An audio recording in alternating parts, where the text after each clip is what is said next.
ജീവിതശൈലി രോഗമാണല്ലോ ഏറ്റവും വലിയ രോഗങ്ങൾ നമ്മുടെ മുൻപിലുള്ള. പക്ഷെ ഇത് പറഞ്ഞു കഴിഞ്ഞാൽ രോഗികൾക്ക് അങ്ങ് മനസ്സിലാവില്ല. അവര് ഇത് പ്രശ്നമുണ്ട്, അപ്പൊ കൊളസ്ട്രോൾ കൂടി അതിനൊരു മരുന്ന് തരും, പ്രഷർ കൂടി അതിനൊരു മരുന്ന് തരും എന്ന ഒരു ആറ്റിറ്റ്യൂഡിലാണ് ഒരുപാട് പേഷ്യൻസ് വരുന്നത്. ഞാൻ ഇവരോട് പറയും, ഞങ്ങൾ ഡോക്ടേഴ്സ് നിങ്ങളൊരു പ്രഷറുമായിട്ട് വന്നു കഴിഞ്ഞാൽ ഒരു മരുന്ന് തരും, ആ ഒരു മരുന്ന് കൊണ്ട് പ്രഷർ കൺട്രോൾ ആയിട്ടില്ലെങ്കിൽ ഞങ്ങൾ 2 മരുന്നാക്കും, അങ്ങനെ മരുന്ന് കൂട്ടിപ്പോവും. ആ പ്രഷറിന്റെ കൂടെ നിങ്ങൾ കൊളസ്ട്രോളുമായിട്ട് വന്നു കഴിഞ്ഞാൽ കൊളസ്ട്രോളിന് വേറെ മരുന്ന് തരും, അതല്ലെങ്കിൽ പിന്നെ അതിന്റെ കൂടെ വേറെ എന്തെങ്കിലും ഒരു രോഗമായിട്ട് വന്നാൽ അതിന് ഞങ്ങൾ രോഗങ്ങളുമായിട്ട് നിങ്ങൾ വന്നു കഴിഞ്ഞാൽ നമ്മൾ അതിനനുസരിച്ച് മരുന്ന് കൂട്ടി തരും. പക്ഷേ ഇന്ന് ഏതൊരു സാധാരണ വ്യക്തിയും എടുക്കേണ്ട തീരുമാനം എന്ന് വെച്ചാൽ ഈ രോഗങ്ങൾ ഉണ്ടാകുന്ന കാരണങ്ങൾ നമ്മൾ പ്രിവെന്റ് ചെയ്യുക എന്നുള്ളതാണ്.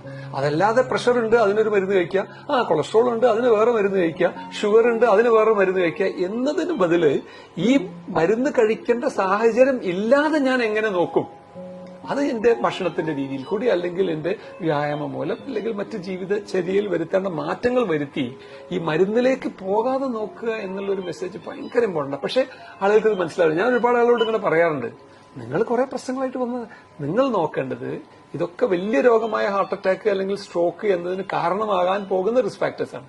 അപ്പൊ ഈ റിസ്ക് ഫാക്ടേഴ്സിന്റെ ഇപ്പോഴെന്നെ നിങ്ങൾ കൺട്രോൾ ചെയ്യുക, അതാണ് നിങ്ങൾ ചെയ്യേണ്ടത്. അല്ലാതെ മരുന്ന് കൂട്ടി പോകുക എന്നുള്ളതല്ല. പക്ഷെ ഡോക്ടേഴ്സ് നിങ്ങൾ കൂടുതൽ പ്രശ്നങ്ങൾ വരുന്ന കൂടുതൽ മരുന്ന് തരിക. അപ്പൊ അതാണ് നമ്മളൊരു ഇമ്പോർട്ടന്റ് മെസ്സേജ് ആളുകൾക്ക് കൊടുക്കുന്നത്.